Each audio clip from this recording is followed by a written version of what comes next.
High বন্ধুরা, কেমন আছেন? আশা করি সবাই ভালো আছেন। দেখুন, আজকে আমি বাজার থেকে গরুর মাংস কিনে এনেছি। গরুর মাংস কিন্তু আমি কেটে আনিনি, কারণ গরুর মাংস কাটতে আমার অনেক ভালো লাগে।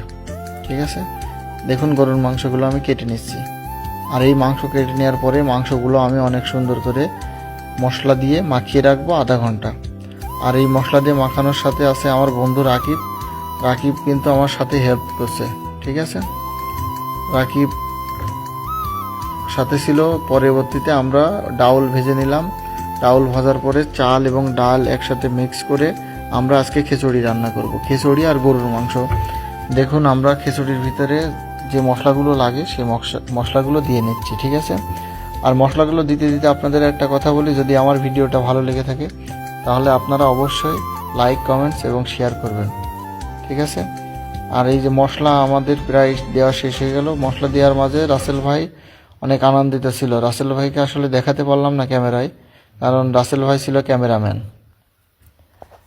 এরপরে দেখুন, আমরা খিচুড়ির সব কিছু অনেক সুন্দর করে মাখিয়ে নিচ্ছি। জানি না খিচুড়িটা সুন্দর হবে কিনা, তবে আশা করা যায় সুন্দর হবে। সবাই খিচুড়ি খাওয়ার জন্য সবাইকে আমন্ত্রণ জানাচ্ছি। সবাই ভালো থাকবেন, সুস্থ থাকবেন, আর আমাদের ভিডিওটা লাইক, কমেন্টস এবং শেয়ার করবেন। আল্লাহ হাফেজ।